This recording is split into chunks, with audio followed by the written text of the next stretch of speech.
단계별 행정행위 하고 있습니다. 행정이 하는 행위 중에는 하나의 행위로 끝나는 경우도 있지만 연속적으로 여러 가지 행위들이 이루어지는 경우들이 있습니다. 그런 것들을 단계별 행정행위라 그러기도 하고요. 혹은 다단계 행정행위라 하기도 하고요. 네, 그렇습니다.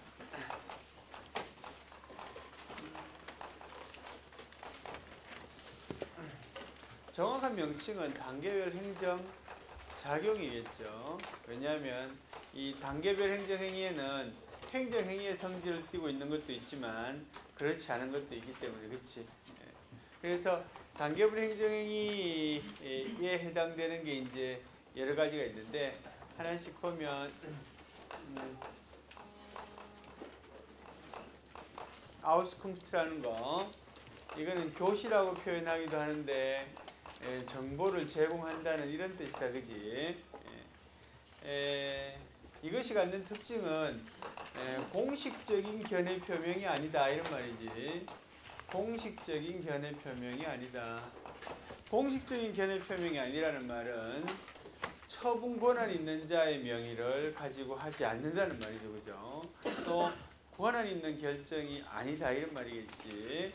공식적인 견해 표명이 공식적인 견해 표명이 아니니까 당연히 행정행위는 안 될 것이다, 그지?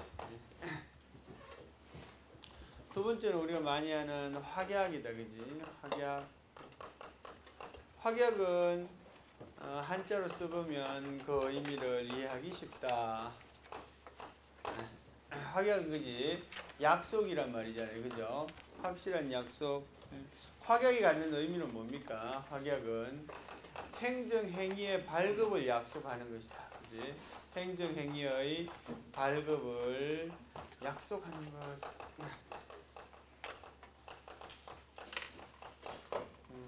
행정행위의 발급을 약속하는 것이야. 그래서 확약이야, 그지? 행정행위 그 자체가 아니라 행정행위의 발급을 약속하는 것이야. 그런데 이 약속은 구속력이 있는 약속이다, 그지? 문제는 말이야, 행정행위의 발급을 약속하는 것이 구속력이 있기 때문에 오히려 문제가 되는 거지, 그지? 그래서 이것이 처분이냐 아니냐, 처분이냐 아니냐에 대해서 긍정설과 부정설이 있더라는 거지, 그지? 부정설의 입장은 뭡니까? 행정행위 그 자체는 아니지 않느냐, 그지? 약속이라는 것과 그 자체는 다르다, 그지? 긍정설은 행정행위의 발급을 약속하는 것이고 이 약속은 의무화된 것이다, 그지? 그렇다라고 보면 결국 행정행위와 다를 바가 뭐가 있느냐 이런 말이죠, 그지? 근데 여기서 문제되는 건 뭡니까? 사정변경의 원칙의 적용이야, 그지? 사정변경의 원칙. 약속을 지킬 수 없는 그런 상황의 변경이 있다는 거지, 그지? 이 약속을 지킬 수 없는 상황의 변경이 있으면 그러면 이 구속력은 어떻게 된다고? 사정 변경의 원칙에 의해서 이 구속력은 해제되고 만다는 거지, 그지? 그래서 사정에 따라서 이 구속력이 해제된다고 말하면 그러면 처분이라고 할 수 없지 않느냐는 거지, 그지? 사실 이런 이론은 이제 새로 배운 게 아니라 이미 우리는 신뢰보호의 원칙에서도 배웠잖아요, 그지? 신뢰보호 원칙을 준수할 수 없는 이유 중에 사정변경 원칙이 있잖아요, 그지? 신뢰보호 원칙, 신뢰를 했다. 그런데 상황이 변경이 되고 그 상황의 변경을 신뢰한 자가 알았다라면 신뢰보호를 주장할 수 없다. 이런 거 배웠잖아요, 그지? 그래서 똑같은 거야, 사실은, 그지? 어쨌든지 부정설 밑에 있잖아. 확약은 사실은 시험에 아직 많이 나오지는 않았는데 사실 시험 나올 가능성이 상당히 많은 그런 주제야. 그래서 있잖아, 여러분, 나중에 확약의 예 같은 거를 조금 기억해 두면 좋습니다. 예컨대 이런 게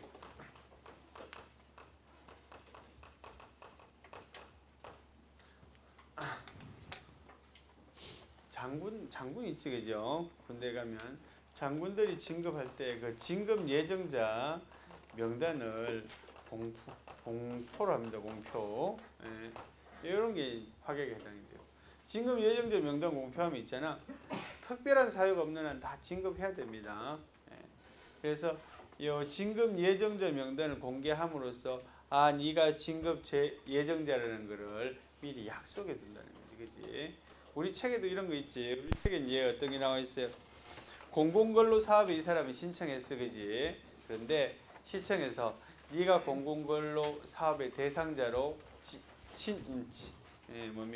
선정이 됐으니까 교육을 받고 나서 공공근로 해라라고 말하는 거지, 그지? 그거는 뭡니까? 선정을 통지한 거하고 선정 처분은 조금은 다른 거야, 그지? 그래서 그래, 그 노트해온 그런 게 있어. 당 사업의 사역부로 지정되었으니 소정의 교육을 받으라고 이렇게 이제 통지했단 말이야, 그렇지? 이런 것이 확약.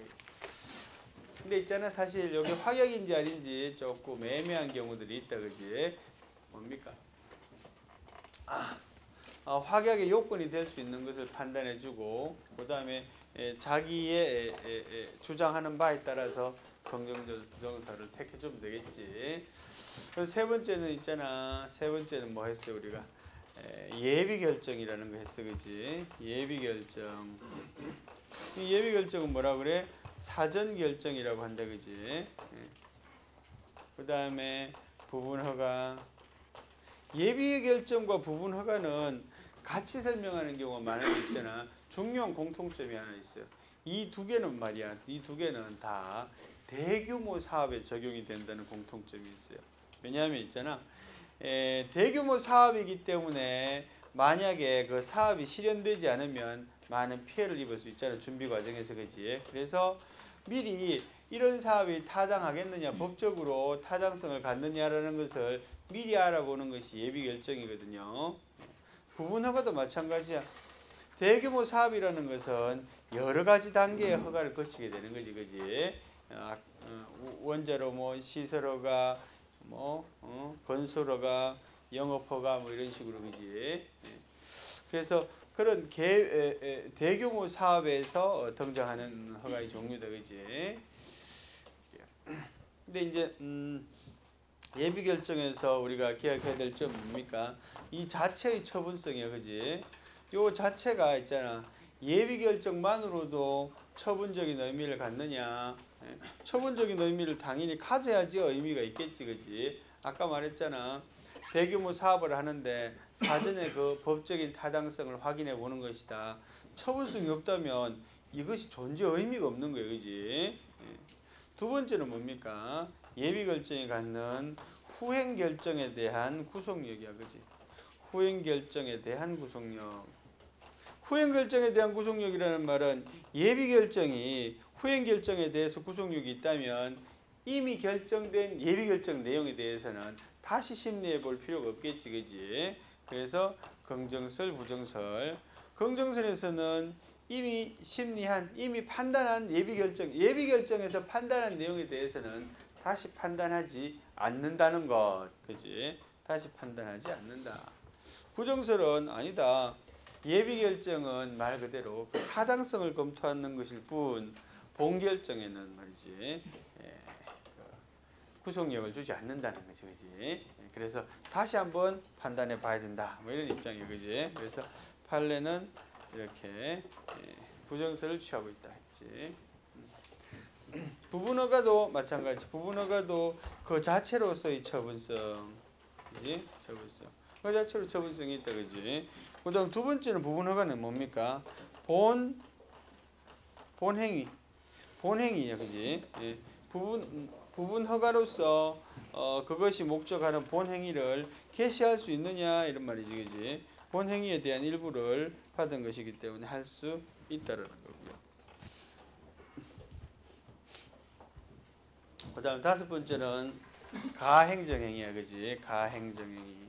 가행정행위도 예를 기억하는 게 좋다, 그지? 어떤 거라 그랬어요? 과세 신고, 그지? 신고를 한다. 내가 세금에 대해서 얼마를 벌었다, 소득세에 대해서 신고한다, 그지? 그러면 신고에 의거해서 과세 처분을 하게 되는데 만약에 신고 내용이 내가 본 거보다 과소신고를 했다, 그지? 그럼 뭐 하겠어? 다시 경정 처분이라는 걸 합니다, 그지? 그렇지만 어쨌든지 본 처분, 자기 이 행정관청에서 본 처분을 하기 전에 임시적으로 하는 그런 행정행위를 가행정행위라고 한다, 그지? 이것의 처분성 있습니까? 오케이, 그지? 그래서 단계별 행정행위 중에 예비결정 부분 허가, 가행정행위, 처분성이 다 인정이 됩니다, 그지? 확약 안 되는 게 부정성, 그지? 그 다음에 6번째는 이제 뭡니까? 내부적인 결정. 내부적인 결정이라는 말은 내부적인 결정은 두 가지 유형의 것이 있을 수 있어요. 하나의 행정기관에서 말이야 업무를 담당하는 부서 간에 이루어지는 결정. 그 다음에 다른 행정기관이지만 다른 행정기관의 결정 내용이 또 다른 행정기관에 그지 결정에 영향을 주는 경우야, 그지? 우리 지난번 이런 거 했잖아. 소방서장이나 소방본부장의 건축에 대한 동의, 그지? 건축 허가에 대한 소방서장의 동의, 이 내부 결정의 한 유형이라 그랬잖아, 그지? 건축 허가 누가 처분 권한을 갖고 있어요? 시장이나 도지사, 그지? 그런데 소방서장의 동의가 건축 허가의 결정에 어떤 뭡니까? 이 구성 요소가 된다는 말이지, 그지? 그러면 여기서 판단해야 되는 중요한 단서는 뭡니까? 이 행위의 상대방이 누구냐 하는 점이지, 그지? 처분인 경우에는 행위의 상대방이 누구야? 우리 국민이란 말이야, 그지? 요때 동의의 상대방은 누구였어요? 시장의 행위야, 그지? 시장이야, 그지? 그래서 처분이 안 된다, 뭐 이런 이야기 했지. 그래, 그런 거 다 했어, 그지?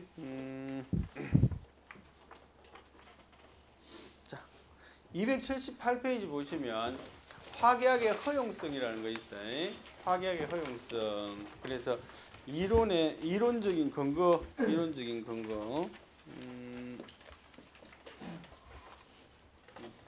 이론적인 근거에서는 확약을 하는 근거는 뭐냐, 그지? 확약이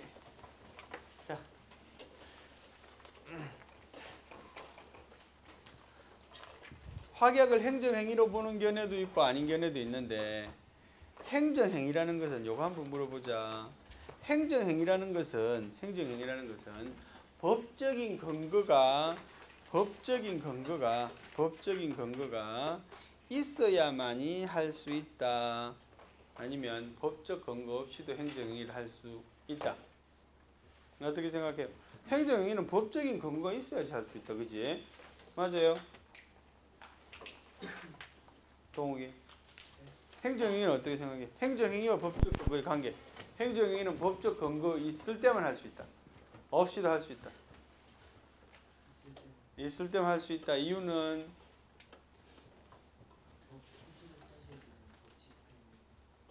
구체적 사실에 대한 법 집행 행위라서. 근데 행정이 감당해야 되는 구체적 사실에 대한 법 집행 행위는 무수히 많을 텐데 다 법적인 근거가 있어야 될까?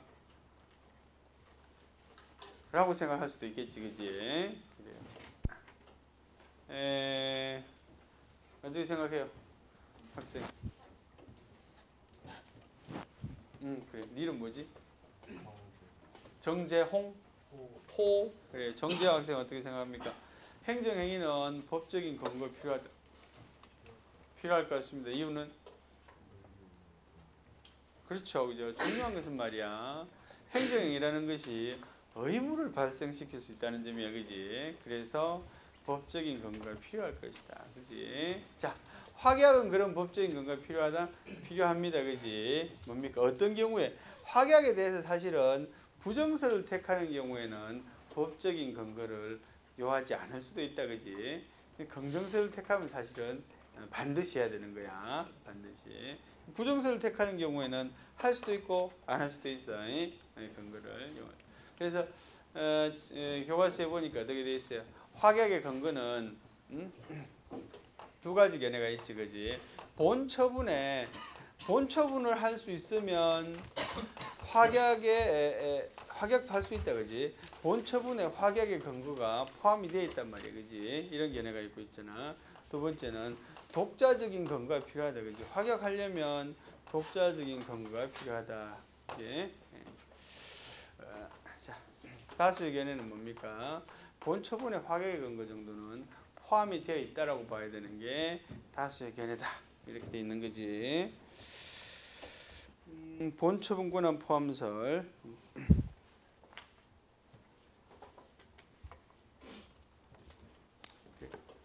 그 다음 허용의 한계 보니까 확약은 주로 어떤 거하고 어울리겠습니까? 수익적인 행위하고 어울리나 아니면 침익적인 행위하고 어울리나? 재경아, 확약은 있잖아. 수익적인 행위하고 어울려, 그죠? 불이익한 처분에 대한 확약은 의미가 없는 거지, 그지? 불리한 처분에 대한 확약은 있잖아. 네가 요런 행위를 하면 요런 벌을 주겠다라는 약속이잖아, 그지? 일종의 뭐에 해당이 돼요? 협박에 해당이 되지. 그래서 확약이라는 것은 있잖아, 수익적인 행위에 대해서 요구해. 그래서 불이익한 처분에 대해서는 주로 하지 않는다, 그지? 기속행위 재량행위 여부 관계없고요. 요건 사실 완성 전후 관계없다. 확약의 요건 주체에 정당한 권한이 있어야 되겠다, 그지? 왜 그런가 하면은 긍정설이든 부정설이든 후속력을 인정하기 때문에 그래. 그래서 정당한 권한이 있는 자가 절차를 잘 지켜야 되겠고 법령에 적합해야 되겠다, 그지? 확약의 효력에는 자기 구속의 의무가 있다, 이래 돼 있네, 그지? 자기 구속의 의무가 있다. 자기가 한 약속을 스스로 지켜라, 이런 말이지.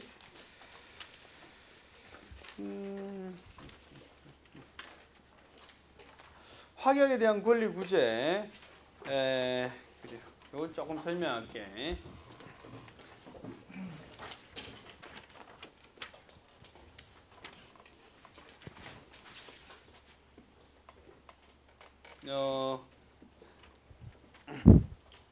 행정심판과 행정소송의 구조를 짧게 설명합니다, 그치?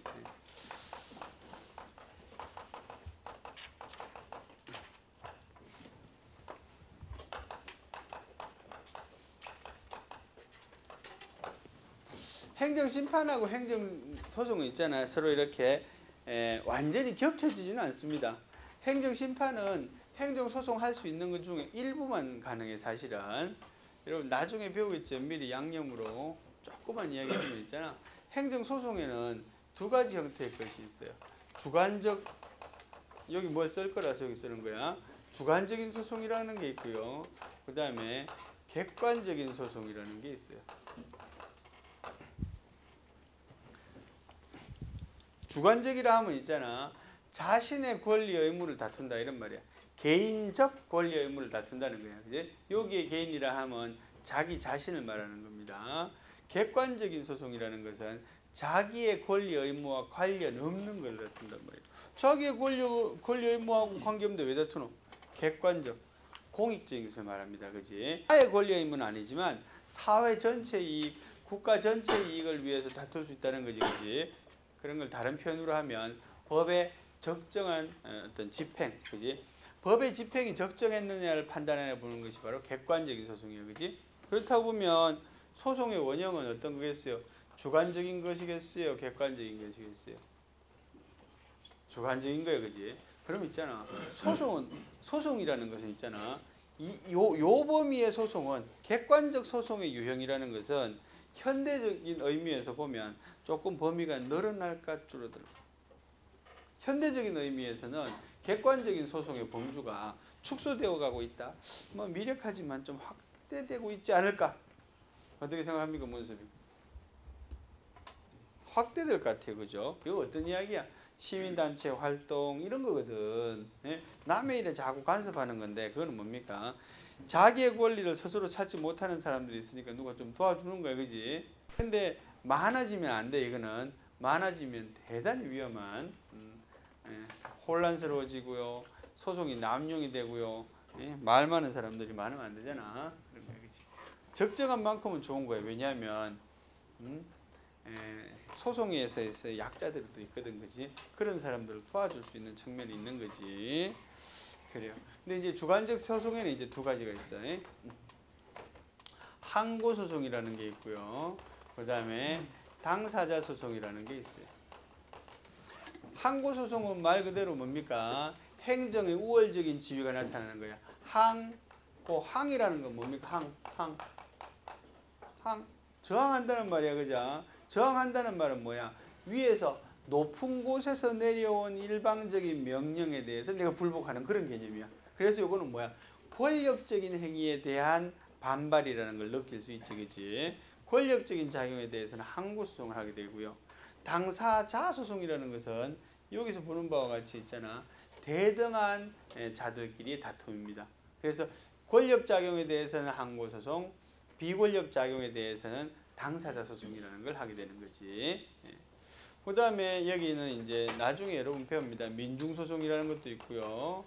그 다음에 기관소송이라는 것도 있고요. 이렇게 네 가지 형태의 것이 있어, 그지? 자, 그러면 이 중에서 행정소송 중에서 대표적인 소송의 유형은 뭘까? 대표 선수는 누굴까 여기서? 항고소송이 되겠지, 그지? 그래서 우리가 보통 행정소송의 특징, 행정소송에 대한 이야기를 많이 하거든요. 그런데 사실은 뭐에 대해서 이야기하고 있어요? 항고소송을 빗대어서 다 이야기하고 있어요. 구체적으로 항고소송이라고 말하지 않지만 행정소송이라는 표현을 쓰면서도 사실은 항고소송만을 의미할 때 많다는 점, 그지? 그래서 항고소송은 어떤 게 있는가 하면 있잖아. 이 항고소송이 소송 전 절차로 하는 심판을 바로 행정심판이라고 그래. 요거는 여러분 나중에 너무 많이 쓰니까 미리 쓰면 있잖아. 항고소송은 처분을 다투는 소송을 항고소송이라고 그래요. 처분을 다투는 소송. 행정심판은 처분을 다투는 심판이야. 처분. 행정심판은 처분을 다투는 심판. 여기 행정소송 요거는 구체적으로 항고소송을 말한다 그랬지, 그지? 처분을 다투는 소송, 그지? 그래서 있잖아, 요 형태가 세 가지가 있는데, 요 항고소송도 또 세 가지로 나뉘어. 그 대표가 뭔가 하면 취소소송이야. 우리가 행정에 대해서는 있잖아, 취소라는 말이 무지하게 많이 나오잖아, 그지?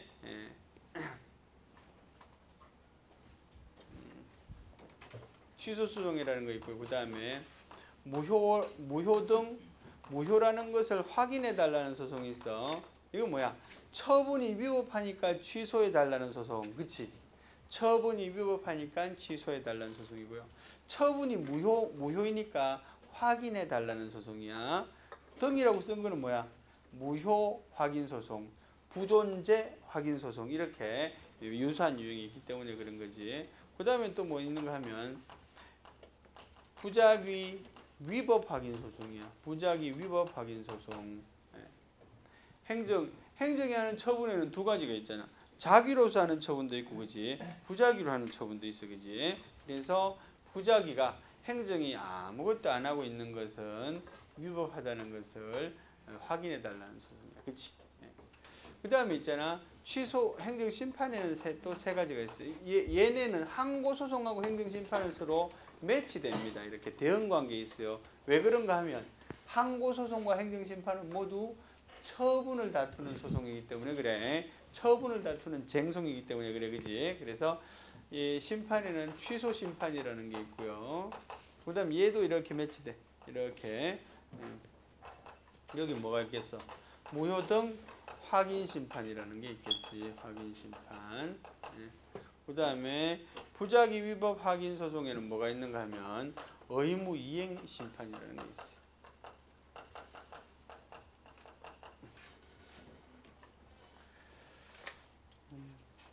자, 조금 어려운데 그냥 한꺼번에 설명을 하면 있잖아. 취소 심판의 대상이 되는 거는 있잖아. 요거는 자귀처분이야. 자귀처분은 취소 심판의 대상이 돼요. 그지? 뭘 했어? 행정 뭐 하는 것에 대해서 그거 취소했어요. 세금을 매겼어. 과세 처분이야. 거기 위법해. 취소해 주시오. 그죠? 징직 처분 위법해. 취소해 주시오. 영업 정지라는 명령을 내렸어. 그지? 그러면 거기에 대해서 취소해 주시오. 주로 자귀에 대해서 다투게 되지. 그지? 이것도 마찬가지겠지. 자귀에 대해서 다투게 돼. 그 다음에 얘는 뭡니까? 이 두 개는 묶여져 있어, 그지? 예, 같은 계열이고요. 부작위 위법 확인 소송은 부작위를 다투게 되는 거지, 그지? 얘도 부작위를 다투게 돼. 부작위. 요 두 가지 설명이 여기 남아 있어 지금. 자, 그런데 있잖아.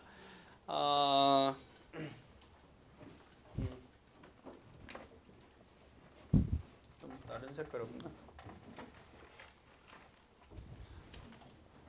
취소 소송에는 있잖아. 요거 자기 말고도 뭐가 또 될 수 있는가 하면 거부 처분이 여기 대상이 됩니다. 거부 처분이. 예, 거부 처분을 다툴 때 취소 소송으로 다투면 돼요. 근데 취소 심판에서는 거부 처분을 다투기가 적당하지 않습니다. 그래서 의무 이행 심판에서 있잖아. 거부 처분을 다툽니다. 요건 사실 했는데 지난 시간에 뭐 할 때 했어요? 뭐 할 때 했어? 정보 공개할 때 했잖아, 그죠? 정보 공개할 때 불복하는 경우에 소송으로는 취소 소송이 좋지만 심판으로는 의무 이행 심판이 좋다 그랬지. 이유는 뭐라 그랬어요? 이유는 취소 심판의 경우에는 뭐가 없기 때문에 적극적 처분 의무, 재처분 의무가 없기 때문에 그런 거 했잖아, 그지? 했지, 그지? 예. 그래서 거부 처분에 대해서는 의무 이행 심판하는 게 좋아. 부작위 처분에 대해서는 이제 하나 있어, 그지? 하나는 거부 처분은 소송의 경우에는 취소 소송으로 하더라는 거지, 그지? 그래서 예를 들어서 이게 생각을 해봐야 돼. 이거 외우면 안 되고 허가가 거부됐어, 그지? 이 거부가 취소가 되면 뭐가 됩니까? 허가를 명령을 하게 되는 거야. 이렇게, 그지? 허가 신청을 했는데 거부가 됐어. 거부 처분이지, 그지? 그러면 취소 소송에서 취소 판결을 받게 되면 허가를 명하게 된단 말이야, 그지? 그래서 허가를 해줘야 될 의무가 생기는 거예요, 그지? 행정으로부터는. 그런데 여기서는 그렇게 안 된다 그랬지, 그지? 취소 심판에서 취소 재개를 받으면 허가를 명령하는 건 없을 거예요. 그냥 신청한 단계까지밖에 안 간다, 그지? 그렇게 이해하면 된다 그랬지. 그리고 또 하나는 있잖아. 또 하나는 심판에서는 말이야 부작위에 대해서 의무를 이행하라는 명령을 내릴 수 있다, 그지? 근데 소송에서는 재미있게도 여기서는 말이야 재미있게도 의무를 이행하라는 소송은 할 수 없다, 그지? 이건 안 되더라는 거지, 그지? 의무를 이행하라는 소송은 못해요. 의무를 이행하라는 심판을 할 수 있는데 의무를 이행하라는 소송은 구할 수가 없어요. 이 이유는 뭔가 하면 행정심판이라는 것은 심판을 담당하는 기관이 어디입니까? 행정기관입니다, 그지? 그래서 행정심판의 주된 역할은 뭔가 하면 행정통제 기능이야. 통제라는 건 뭐야? 시정한단 말이야, 그치? 잘못된 걸 바로잡아주는 역할을 한단 말이야. 그렇기 때문에 행정이 불법하게 위법하게 부작위하고 있으면 바로잡아주기 위해서 의무 이행을 강제하는 그런 판단을 내릴 수 있다는 거지, 그치? 그런데 법원에서는 행정부에 대해서 의무 이행을 강제하는 판결은 내릴 수가 없어요. 뭐 때문에 그렇게 했어요? 권력 분립의 원칙 때문에 그렇다는 거지, 그지? 그래서 나라마다 말이야 다른데 의무 이행 소송을 두고 있는 나라도 있고요, 두고 있지 않는 나라도 있어. 다른 말로는 요거 뭐라 그러는가 하면 의무화 소송이라 그래. 의무 이행 소송, 의무화 소송. 그래. 우리 법에서는 인정하고 있지 않아, 그지? 그런데 그러면 인정하면 안 됩니까? 안 되는 건 아니다, 이런 견해도 있단 말이야, 그지? 우리 판례는 어떻게 여겨요? 법에서 정한 소송의 유형 말고는 우리 입법자는 예정하지 않았다. 입법자가 예정한 것만 소송의 유형이 되는 거지. 입법자가 예정하지 아니한 소송의 유형이라는 건 없다라고 말하는 거고요. 소수의 견해는 야, 삼남한상 다 행정 소송의 대상이 될 텐데 어떻게 법에서 정한 세 가지만 소송의 유형으로 고집할 수 있느냐, 그지? 다른 유형의 뭡니까? 구제 필요성이 있으면 해줘야 되는 거 아니냐는 게 소수설이야, 그지? 그 어떤 게 맞는 것 같아요, 소영이? 응? 어떤 게 맞는 것 같아, 네 생각에는? 다수설이 맞는 것 같아요? 소수설이 맞는 것 같아요? 소수설이 맞는 것 같아요, 그죠? 소수설 답을 강요하고 있어요. 소수설이 맞는 것 같아요. 그죠? 아니야. 다수설이 맞아요. 왜냐하면 있잖아. 이 행정의 소송이라는 것은 민사소송과는 다른 거지. 그지? 민사소송이라는 것은 소송의 유형이 별도로 필요 없습니다. 그지? 개인들 간의 법률 관계는 누군가 해결해 줘야 돼요. 개인 간의 법률 관계는 누가 해결하는 게 제일 좋아요? 저들 둘이 해결하는 게 제일 좋아요. 그죠? 두 번째는 뭡니까? 개인들끼리 해결할 수 없을 때 누가 개입합니까? 국가, 법원이 개입하는 거예요. 그지? 그런데 해결하지 못하는 소송의 유형이라는 거는 있을 수가 없어요. 그죠? 누군가 해줘야 돼요. 근데 이제 행정의 소송은 달라요. 행정의 소송은 기본적인 행정소송의 기본적인 컨셉은 어디 있어요? 행정의 우월적인 지위에 있어요. 행정이 우월적인 지위에 있기 때문에 모든 것에 대해서 행정이 위조할 고조를 다 커버해 줄 수는 없어요. 그러면 행정의 계속성이 유지되기 어려워요. 그렇기 때문에 행정의 소송 유형은 이렇게 법정화하는 것이 원칙이라는 거지. 그지? 그래서 이런 게 문제되니까 어떻게 된단 말이야? 개정법에서는 이걸 법정화하면 된다는 거지. 그지? 그래서 이런 소송 유형들을 개정법에서는 소송 유형으로 규정하고 있다는 거지. 그지? 소수설을 어떻게 말한단 말이야? 규정 안 돼 있어도 할 수 있습니다. 그런 말이야. 그래서 소수설에서 하는 이야기가 뭡니까? 야, 얘는 있잖아. 이름 없는 항고소송이야. 꼭 항고소송 이름이 있어야 돼. 이름 없는 항고소송으로 인정하면 된다는 거지. 그지? 판례는 무명 항고소송으로 인정하지 않습니다. 그지? 얘네들은 뭐야? 유명 항고소송, 유명. 응? 이름 있잖아. 그죠? 법정 항고소송이라 그래. 법정 항고소송, 비법정 항고소송, 유명 항고소송, 무명 항고소송. 그지? 이렇게 말하면 되겠지. 이 부분은 있잖아. 이거 다 외우는 게 중요한 게 아니라 이해하는 게 중요합니다. 이해. 그래요. 다시 돌아가서 있잖아. 그러면 확약에 대해서 권리구제. 이거 뭐야? 확약이라는 것은 약속을 했는데 말이야. 약속을 했는데 행정이 확약을 지키지 않는다 이런 말이야. 그지? 약속을 안 지켰을 때 어떻게 해? 자, 약속을 안 지키면 이 가운데 어떤 심판의 유형이 제일 적당하노? 약속 안 지켰어. 약속을 안 지킨 건 뭐야? 부작위야. 그지? 그래서 의무 이행 심판이 적당하단 말이야. 그지? 소송 유형으로 뭡니까? 부작위, 파기소송. 그지? 거부에 대해서는 뭐가 제일 적당하다 그랬어요? 거부. 의무 이행 심판. 여기서는 취소 심판, 취소 소송. 그지? 오케이. 지금 말한 건 있잖아. 객관식 시험에도 잘 나와. 손해배상할 수 있겠고, 그죠? 손실배상할 수 있겠다, 그지? 대표적인 행정행위의 유형. 행정작용의 대표적인 유형이 뭐라고 그랬어요? 대표적인 행정작용의 유형. 전형적 행정작용의 유형은 무엇인가? 뭐야? 전형적 행정작용 유형이. 문서 뭐야? 내자로. 대표적인 행정작용의 유형을 쓰시오. 내자로 표현하시오. 행정작용의 대표적 유형을 너무 어렵나? 더 어려운 표현을 빌면 행정작용의 대표적 행위 형식은 무엇인가? 이렇게 물어본단 말이야. 행정작용의 대표적인 행위 형식은 뭐야? 홍수빈 뭐야? 행정행위야. 그지? 그래. 우리는 행정행위를 주로 배웠잖아. 그지? 행정행위가 차지하는 행정법에서의 비중은 있잖아. 얘가 70% 이상이야. 사실은. 그래서 얘를 뭐라고 불러? 행정행위를. 행정법의 꽃 이렇게 불러. 사실은 나만 그렇게 불러. 딴 사람들은 그렇게 부르는 사람 없고요. 그러니까 그만큼 중요하다는 거지. 그지? 왜냐하면 법에서 제일 중요한 것은 법률행위입니다. 법률행위에 의해서 법률 효과가 결정지어지기 때문에 그러지. 또 법률 효과에 따라 뭐가 생겨요? 권리 구제 수단들이 다양하게 나타나는 거예요. 그지? 그렇기 때문에 법률 행위가 제일 중요하다는 거지. 그지? 자, 그래서 행정행위를 배웠는데 있잖아. 행정행위의 법적인 지위는 어디에 와 있는가 하면 우리 옛날에 이런 거 했을 거야. 이 행정행위는 권력적인 작용이다. 그지? 권력적인 작용이다. 권력적인 작용 중에서도 어떤 작용이라 그랬어요? 법률 행위로서의 작용이다. 그지? 이게 나중에 소송의 유형이 되면 어떤 소송이 되는 거야? 여기 무슨 소송이 되는 거야? 무슨 소송? 행정행위를 다투는 소송을 뭐라고 그래? 아까 했잖아. 권력적인 행위를 다투는 소송을 뭐라고 그랬어?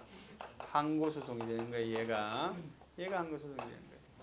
그 다음에 권력적인 행위 중에 사실행위도 있어요. 사실행위. 사실행위의 대표적인 게 뭔가 하면 강제 집행행위야. 강제 집행을 실행하는 행위가 사실행위야. 응? 강제로 철거한다거나, 그지? 공매 처분한다거나 그런 것들, 공매를 실행하는 행위. 그 다음에는 비권력적인 행위야.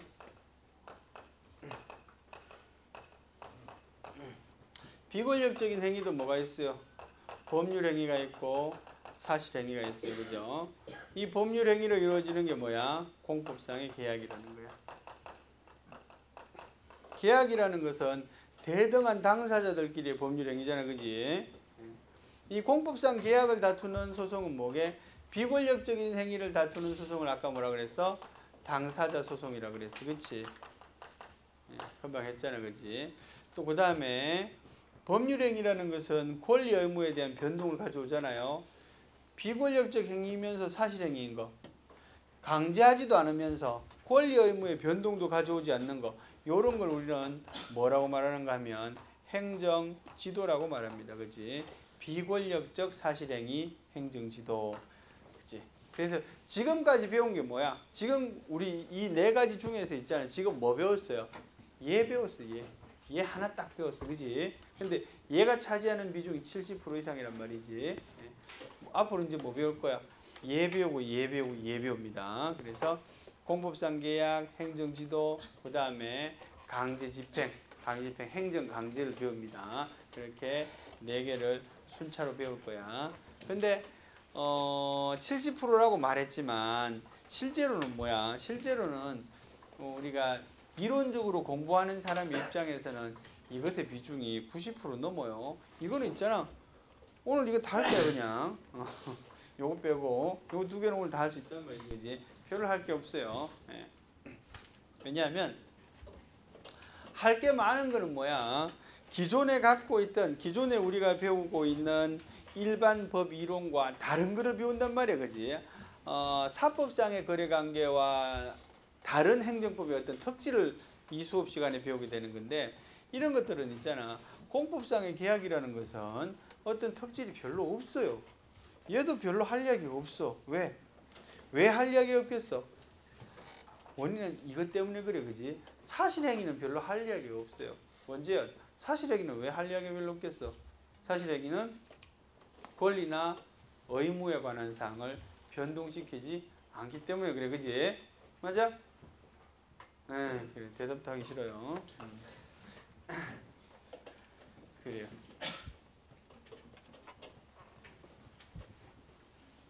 자, 그럼 공법상 계약하자. 자, 수업합시다. 공법상 계약하자. 공법상 계약.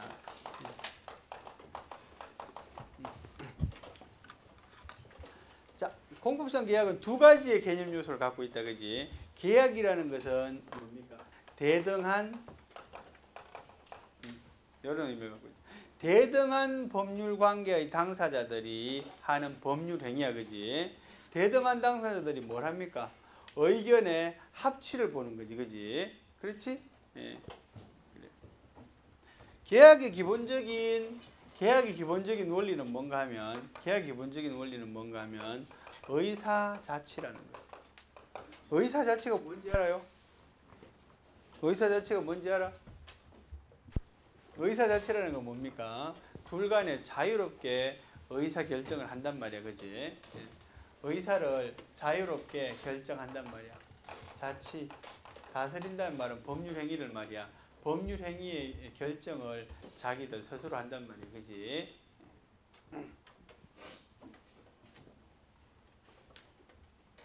여러분 이런 거 배웠나? 맨 처음에 있잖아. 맨 처음에 우리가 행정법 배울 때, 응? 행정법이 다른 민법과 갖는 특징이 뭔가 하면 행정의 법규는 강행법규성이 강하다. 이런 거 배웠나? 그지? 그런 거 배웠잖아. 그지? 예. 강행법규성의 반대말은 뭐게? 임의법규성이야. 그지? 임의법규성이라는 것은 뭡니까? 임의법규성이라는 것은 법규라는 것이 강행적으로 적용이 되는 것이 아니라 적용이 될 수도 있고 안 될 수도 있다는 말이야. 민법의 특징, 사법의 특징은 있지. 강행법적입니까? 임의법적입니까? 사법의 특징. 사법의 특징은 임의법적이라 그래. 이게 무슨 뜻이야? 사법의 특징은 임의법규성을 띈단 말이지, 그지? 이게 무슨 말인가 하면 사법관계라는 말은 개인들끼리의 법관계에서는, 그지? 법관계에서는 뭐가 더 개인들 간의 의사 표시가 법보다 더 우선할 수 있다 이런 뜻이야, 그지? 자, 이걸 설명하기 위해서 사실은 이런 의미를 먼저 알아야 돼. 계약이라는 것은 법입니까? 이런 거예요, 그지? 계약은 법이야? 계약은 법이 아니야. 무슨 말? 계약은 법이야? 네, 계약은 법이야, 그지? 그런데 이 계약이라는 법이 미치는 효력의 범위는 어디까지입니까? 계약을 한 당사자들끼리야, 그지? 그래서 법이 갖는 제일 기본적인 컨셉은 뭔가 하면, 자기의 진정한 의사가 표출될 수 있으면 그게 제일 강한 구속력을 갖습니다. 법이라는 게 있잖아. 법이라는 게 뭐라 그랬어요? 약속이라 그랬잖아, 그지? 법은 약속이고 약속은 곧 법이라 그랬잖아. 그런데 이 약속에 대한 구속력은 우리 둘 간에 할 때가 사회 전체가 할 때보다 훨씬 더 강하게 작용하겠지, 그지? 그래서 이 개인들 간의 의사가 법보다 강할 수 있다, 뭐 그런 식으로 설명이 되는 거야. 네. 그렇습니다. 그래서 공법상 계약도 마찬가지야. 네. 행정행위가 갖는 특징은 뭡니까? 일방적으로 지시하거나 명령하는 거지, 그지? 군대를 가시오, 세금을 내시오, 영업하지 마시오, 그지? 그런데 이 계약이라는 형태는 뭐가? 법이 허용하는 범위 개인 간의 의사적인 자치가 있을 수 있단 말이지, 그지? 그렇기 때문에 소송의 형태에서도 대등한 당사자들끼리의 소송인 당사자 소송을 취하게 되는 거지, 그지? 이 당사자 소송은 있잖아, 특징이 있잖아. 민사 소송과 흡사합니다, 흡사. 민사 소송하고 아주 유사해. 이름이 당사자 소송일 뿐. 문제 하나 내볼게. 행정소송을 하기 위해서는 처분이 있음을 안 날로부터 90일, 처분이 있은 날로부터 180일은 심판용 거지. 1년 이내에 제기해. 그러면 이 제소기간의 제한이라는 것은 당사자 소송에 적용이 있다, 없다? 없어, 그지? 제소기간의 제한이라는 것은 당사자 소송에는 제한이 없어요. 이유는 뭘까? 제소기간의 제한이라는 것이 행정의 우월적 지위를 나타내는 표현이거든. 대등한 당사자들끼리에서는 그게 적용이 안 되지. 나중에 여러분 배우지만 행정심판 전체주의 이런 거 배우거든. 당사자소송이 적용이 없어요. 그거는 얘는 처분 안 된다. 뭐 하여튼 비슷한 류의 이야기들이야. 자, 그런데 공법상 계약이라는 것은 말이지, 행위의 형식으로 보면 행정법에서 익숙한 행위의 형식은 아니지, 그지? 독일하고 프랑스 중에서 있잖아. 대륙법계 국가인 독일하고 프랑스 중에서 공법상의 계약이 발달할 수 있는 토양을 많이 갖고 있는 나라는 어디입니까? 공법상 계약이 많이 발달할 수 있는 토양을 갖고 있는 나라는 어디게? 옛날에 배웠는데 사실은 까먹어서 그렇지. 독일 행정법의 특징은 뭡니까? 권력작용을 강하게 인정하는 공권력 중심적 행정이야. 프랑스는 뭡니까? 비권력적인 작용을 광범위하게 행정의 범주로 집어넣었다, 그지? 비권력 작용을 행정의 범주로 집어넣은 대표적인 사건이 뭐야? 블랑코 사건이라는 거야. 블랑코 사건 이유는 뭔데? 이게 비권력 작용은 민사법 영역인데 행정법 영역으로 봤다 이거잖아, 그지? 그거는 다시 말하면 행정법 작용을 되도록 넓게 봐주자는 입장이거든, 그지? 예. 그래서 공법상 계약은 어디서 발달했겠어요? 프랑스에서 나온 개념이야, 그지?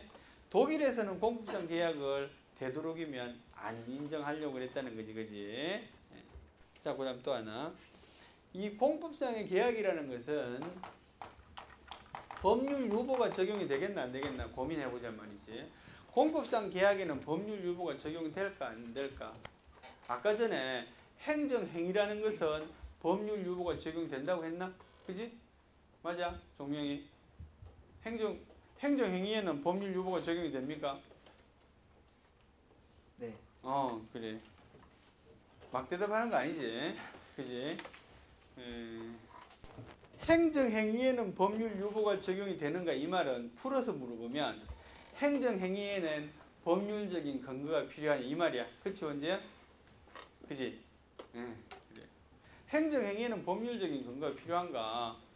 아까 뭐라 그랬어? 답은 필요하다 그랬잖아. 그치? 그러면 공법상 계약에는 법률적인 근거가 필요하겠나? 공법상 계약은 법률적인 근거가 필요할까? 필요할 것 같다. 현실을 말하는 거야? 아니면 이론을 말하는 거야? 실제로는 필요합니다. 실제로는 되게 근거를 갖고 합니다. 그런데 이론적으로는 내가 답을 설명하기 위해서 이걸 장황하게 설명한 건데. 예? 이론적으로 있잖아. 공법상의 계약이라는 것은 법령을 침범하지만 않으면, 다른 법령을 침범하지만 않으면 법률에 근거 없이 근거를 두는 거하고 법령의 범위를 넘는 거하고는 별개의 문제지, 그지? 우리 그런 거 어디서 한번 했어요? 조례할 때 했잖아, 그죠? 조례는 법령의 범위 안에서 제정할 수 있어, 그지? 법률의 위임을 받아야 되는 경우는 어떤 경우라 그랬어? 법률의 위임을 받아야 되는 경우는 어떤 경우야?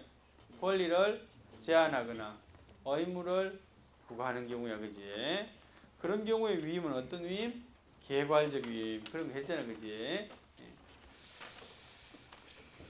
그래요. 그래서 있잖아. 공법상의 계약은 법률 유보는 필요 없어요. 법률의 근거를 받을 필요는 없어요. 그래야지 이 뭡니까 좀 탄력성 있게 행정에 적용할 수 있는 거지, 그지? 자, 공법상 계약이 갖는 행정법적인 제일 큰 의의는 뭔가 하면 뭡니까? 행정에 대해서 탄력적으로 대응할 수 있다는 점이야. 행정에 대해서. 행정이 어때요? 다양하잖아, 그지? 변화가 무쌍하고 영역이 광범위하잖아, 그지? 그러니까 탄력적인 대응이 필요하잖아, 그지? 그런데 행정행위라는 것은 법에 근거해야 되고 일방적인 명령을 내리는 거고, 그러니까 뭡니까? 탄력적이지 어렵잖아, 그지?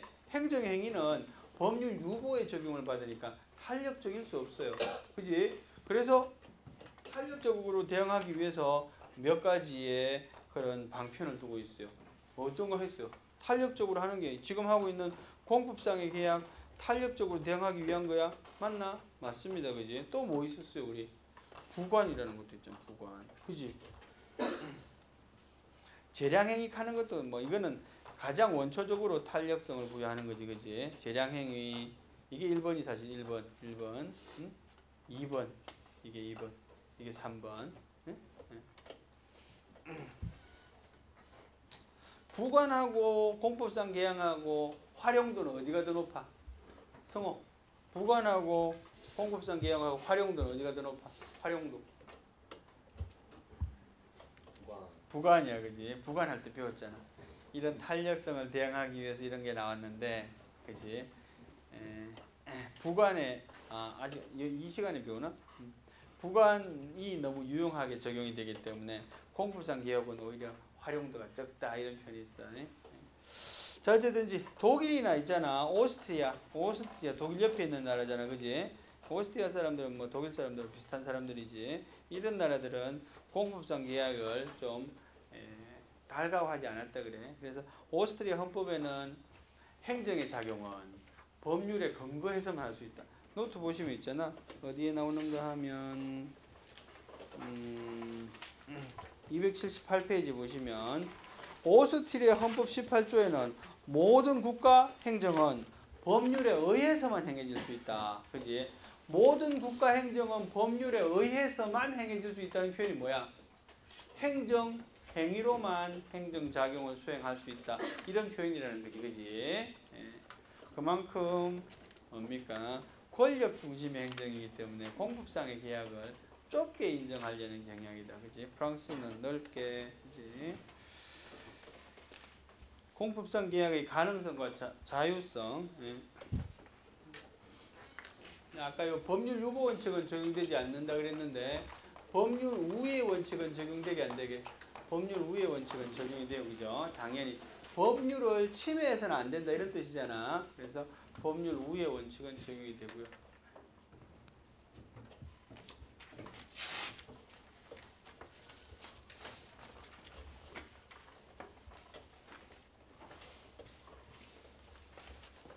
자, 유형에는 크게 세 가지가 있는데 있지. 공법상 계약 유형에는 크게 세 가지.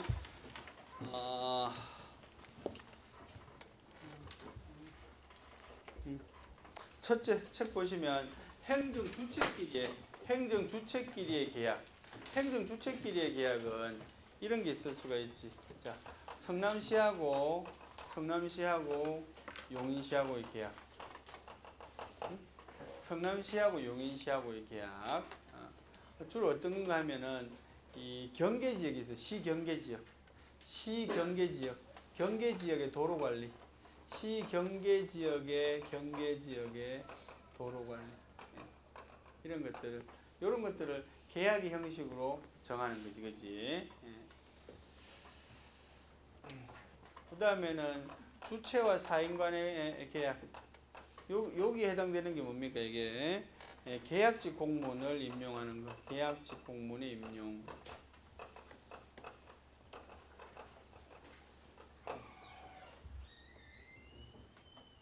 계약직 공문의 임용. 요즘 시험에 잘 안 나오는데 한 5, 6년 전까지만 해도 시험에 가끔 등장했던 이 계약직 공무원 임용을 다투는 소송의 유형은 뭐냐 이거야. 예를 들어서 있잖아. 예를 들어서 서울에도 합창단원이 있어, 그지? 시립합창단원, 시립합창단원, 시립무용단원, 그지?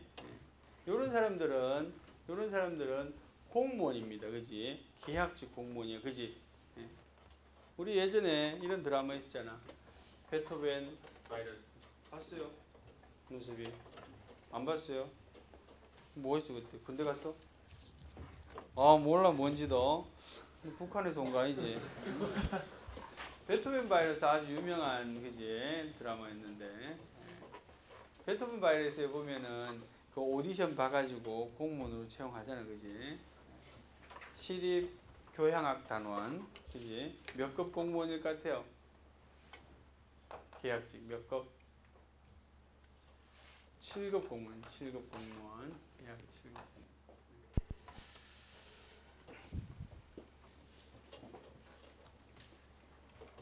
보건소에 가면 의사들이 있죠. 의사들도 계약직 공무원, 5급 공무원으로 채용합니다. 주로. 높다, 그지?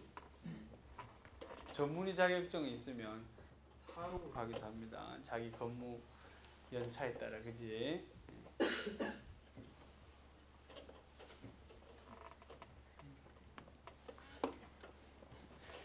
높지만 이 사람들이 있잖아. 기본급 기준으로 그렇다는 말이야. 이 사람들은 전일제 근무를 하지 않잖아, 그지? 이 사람들이 있잖아. 일주일에 몇 번 나오겠노? 연습하러 2번? 3번? 이래밖에 안 나와. 그래서 봉급의 수준은 일반 행정을 담당하는 7급 공무원의 한 반, 3분의 1 이 정도밖에 못 받을 거야. 그런데 있잖아, 이제 이 사람들이 계약을 해지했어, 해지. 계약을 해지하면 임용에서 탈락하게 되는 거잖아, 그지? 그런데 있잖아, 다투기를 어떻게 다투는가 하면은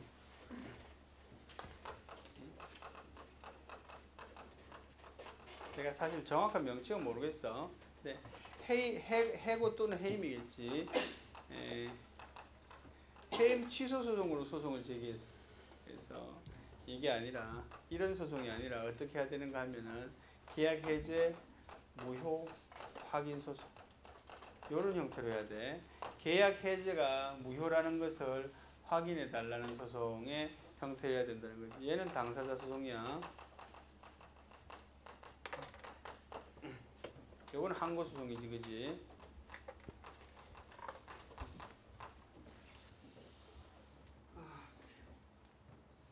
세 번째는 어떤 유행이 있었나 보면 사인들끼리 예.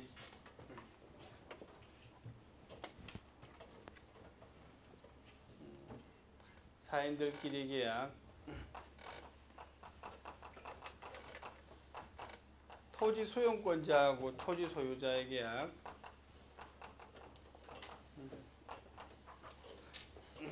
토지 수용권자하고 토지 소유자의 계약이라는 건 뭡니까? 개인의 땅을 토지 수용권자가 수용을 합니다. 수용해서 뭐 합니까? 국가 사업을 하는 거야. 공단도 짓고 도로도 건설하고 이런 거지. 요 계약은 있잖아. 이 계약은 두 가지 견해가 있어요. 사법상의 계약이라는 견해가 있고요. 사법상의 계약이라는 견해가 있고, 그 다음에 공법상의 계약이라는 견해가 있어요. 뭐 같아요? 사법상 계약 같아요? 공법상 계약 같아요? 판례는 사법상 계약이라고 그래요. 유감스럽게도. 다수의 견해는 공법상 계약이야. 이게 더 맞는 것 같아, 사실은. 왜냐하면 있잖아. 계약을 이행하지 않으면 강제할 수 있는 방법들이 막 나와요. 법에 의해서 계약 이행이 막 강제가 돼. 그러면 이런 측면이 강한 거지. 사법상의 계약이면은 법에 계약의 이행을 안 했을 때 뭘 통해서 해야 돼? 법원의 판결을 계속 받아줘야 돼. 그렇지 않으면 집행을 못 하는 거지. 어쨌든 판례니거든, 그지?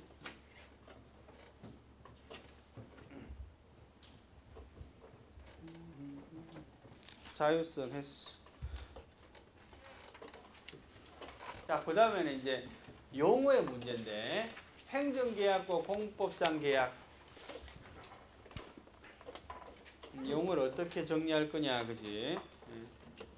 행정계약은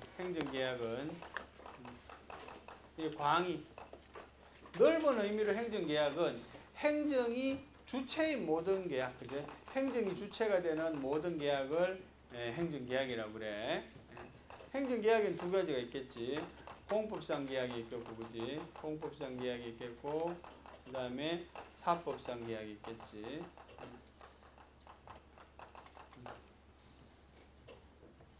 행정이 하는 계약 중에 사법상 계약, 요걸 다른 말로 뭐라 그래? 국고계약이라고 그래, 그지? 국고계약.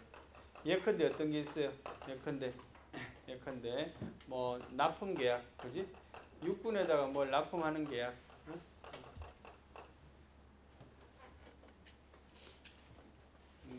또 용역계약, 뭐 기숙사를 건설하는 뭐 제방을 축조하는 그런 건축 용역계약. 이런 것들이 여기 속하고. 공법상 계약은 아까 말한 저런 것들. 요 공법상 계약을 뭡니까? 협의의 행정계약이라고 이렇게 불러요. 근데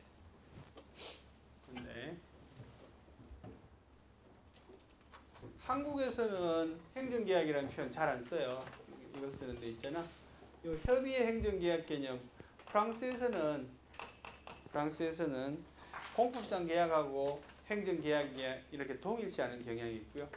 우리는 그냥 되게 이렇게는 잘 안 불러요. 그냥 공법상 계약이라는 표현을 쓰지. 자, 프랑스에서는 협의의 행정, 그러니까 공법상 계약하고 공법상 계약을 행정계약이라고 부르기도 한다, 그지? 오케이. 그래. 그래서 공법상 계약 끝.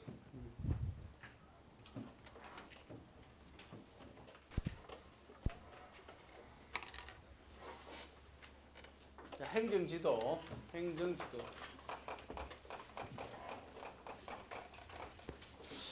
지도에서 기억할 점은 있잖아. 행정지도라는 이런 회의 유형에서 기억할 점은 지도의 의미야. 지도의 의미. 지도의 의미.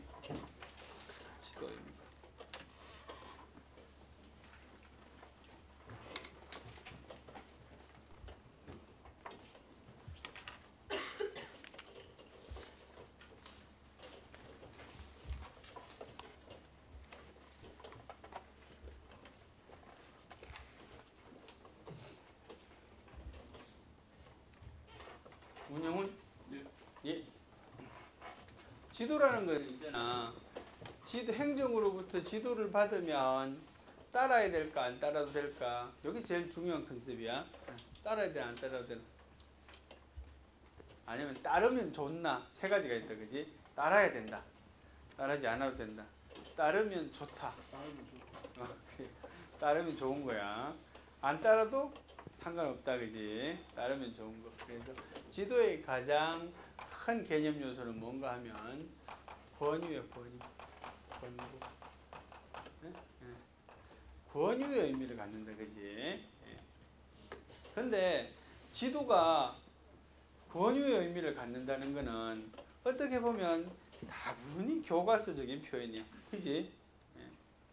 행정에서 뭔가 지도를 하면 따르면 좋다고 생각하나? 솔직히 말하면 말이야. 솔직히 말하면. 솔직히 한 말 해봐. 오도관? 솔직히 말해봐. 너는 행정이 하는 지도에 대해서 따르면 좋나? 아니, 안 좋나? 그럼 어떻게 합니까? 대개의 경우에는 그냥 따르게 되지, 그지? 예. 행정지도라는 이런 행위 형식은 있잖아. 독일에서는 없었다고 그래요. 독일에 우리 행정법이 이론적으로 형성이 된 게 독일인데 독일 행정법에는 없었대요. 어디서 만들어진 거야? 일본에서 만들어졌다고 그래, 행정의 지도는. 근데 일본에서 만들어진 행정의 지도는 있잖아. 사실은 우리가 배우는 교과서적으로 이렇게 배우지만 이렇게 운용이 되지 않았던 거지, 그지? 일본은 어떤 전통이 강해요? 옛날, 지금도 그게 막 부활되려고 해서 문제지만 군국주의적인 경향들이 있지. 우리 그 일본이 갖고 있는 역사를 쫙 봐. 국가와 내지는 그 권력자와 안권력자의 관계가 어떤지. 그래서 요건 있잖아. 행정지도를 한마디로 표현한 일본식 표현이 있어요. 이게 뭔가 하면 사무라이의 칼, 이런 표현이 있어. 사무라이의 칼. 칼 딱 차고 지도하는 거지, 그지? 그런 의미야. 자, 행정지도 2부터 하자. 행정지도 2는 비권력적 사실행위. 비권력적 사실행위. 비권력적이라는 말은 뭡니까? 권력적이라는 건 강제할 수 있지. 비권력적이라는 것은 강제하지 않는다, 이런 말이야, 그지? 사실행위라는 말은 또 의무를 발생시키지 않는다는 말이야, 그지? 강제하지도 않고 의무를 발생시키지 않으니까, 그러니까 거기에 대해 행정지도에 대해서는 뭡니까? 이게 뭐가 인정이 돼요? 의사의 자유가 인정이 돼. 그러니까 나한테 의사의 자유가 인정이 된단 말이지, 그렇지? 결정권을 누가 갖고 있단 말이야? 따를지 말지에 대한 결정권을 내가 갖고 있어요, 그죠? 그러면 행정지도는 우리가 배운 행정행위의 특색을 아무것도 갖고 있지 않아요, 그렇지? 행정행위는 뭐였어요? 권력적인 법률행위자, 완전히 반대지, 그지? 그래서 지금까지 배운 행정법의 이론들이 여기에는 전혀 적용되지 않습니다, 그지? 그래서 행정지도 그럼 요걸 떠올려야 돼, 요걸. 근데 이제 우리가 지도라는 표현하고 있잖아. 행정법이 좀 어려운 게 일상에서 쓰는 용어와 행정법에서 쓰는 용어가 뉘앙스가 일치하지 않기 때문이지, 그지? 예를 들어서 학생 지도를 한단 말이야, 선생님이. 학생 지도하면은 이런 의미만 갖나? 그렇지 않잖아, 그지? 교통 지도를 하잖아, 그지? 교통 지도. 응? 이리 가시오, 저리 가시오, 넌 좀 있다가, 이게 이런 의미를 갖나? 그건 아니거든. 옛날에 경찰 시험이 있잖아. 순경시험 보잖아, 그지? 순경시험 보는데 순경시험에 이게 나왔어요. 교통지도의 법적인 성격은 교통지도. 교통지도. 누가 하는 교통경찰관이 하는 교통지도의 법적인 성격은 뭐겠어요? 정민아, 교통지도의 법적인 성격은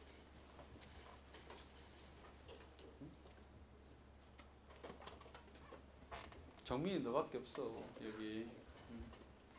교통지도의 법적인 성격은 뭐야? 아, 행정행위 중에서 골라야 돼, 임마. 행정행위 너무 쉬워. 행정행위 중에서 하명이야, 하명. 이리 가시오, 저리 가시오, 그지? 그래.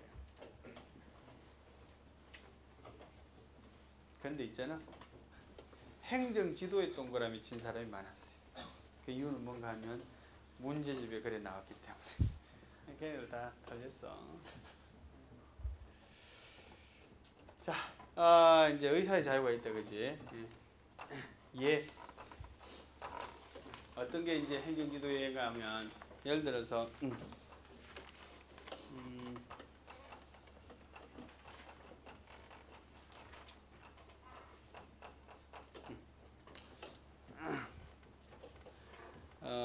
농업진흥청에서 말이야 새로운 종자를 개발했어, 그지? 농민들한테 이거 한번 원래는 이걸로 한번 농사 한번 지어보시오라고 권유하는 거예요, 그지? 예. 그런 것들이 여기 속해.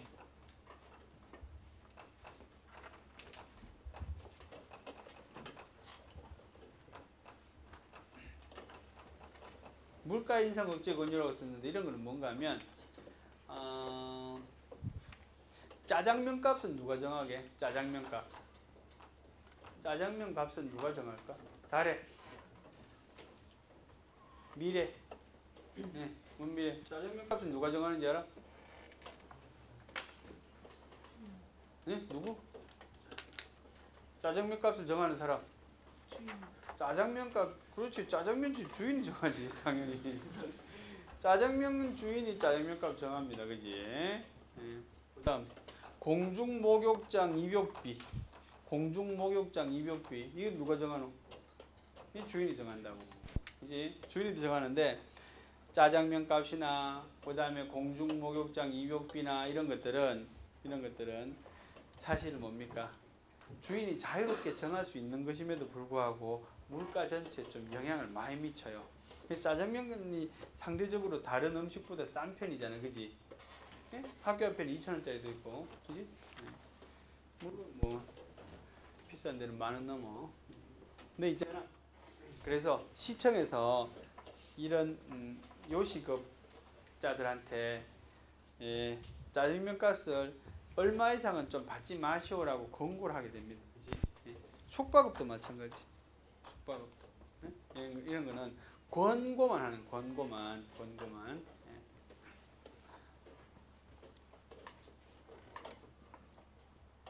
한여름에 경포대 가면 있잖아. 그 모텔 하루 숙박비 얼마 정도 하는지 알아요? 한여름에 경포대에 있는 모텔 하루 숙박비 무슨 얼마 정도 할 것 같아요? 12만 원? 그건 구체적인 금액을 제시하네. 해봤어? 네, 20만 원 정도 합니다. 20만 원. 네.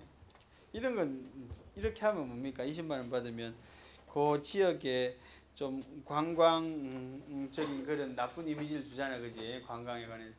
그래서 시에서 막 단속 다니는 것도 사실은 강제는 못 하는 거지. 내 물건 내가 팔겠다는데. 네? 권고만 하는 거예요, 그지?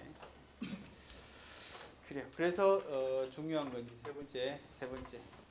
세 번째는 있잖아. 구제예요, 구제. 구제는 행정 지도에 대한 구제야, 그지? 행정 지도에 대한 구제. 첫째, 항고 소송의 가능성.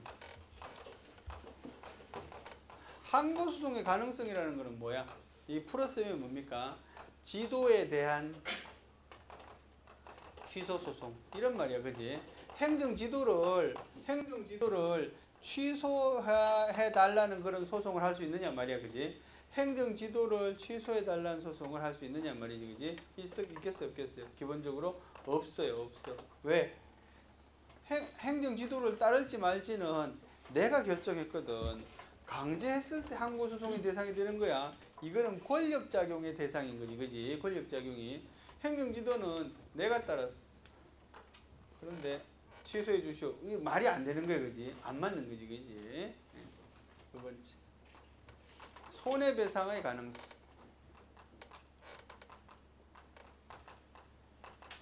손해배상의 기본적인 컨셉은 뭡니까? 위법한 국가작용이에요. 행정지도라는 것은 위법하기가 쉽지가 않아요. 물론 이제 애초에 위법하게 할 수도 있어. 그러면 대상이 되겠지. 예? 예. 그렇지만 그렇지 않고 그 강학상의 의미의 행정지도, 그지? 예. 권유를 한 거 그냥 야, 이거 이런 거 나왔는데 너 한번 해볼래?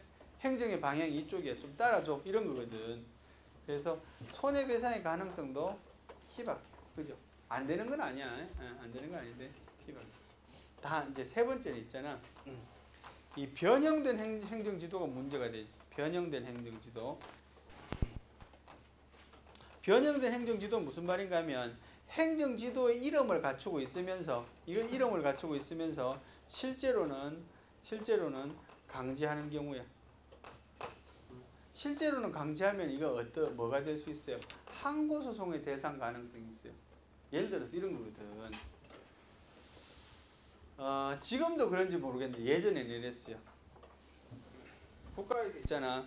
이런 좋은 종자를 개발했으니까 한번 써봐라라고 이야기한단 말이야. 그지? 잘 안 쓰겠지. 그지? 예.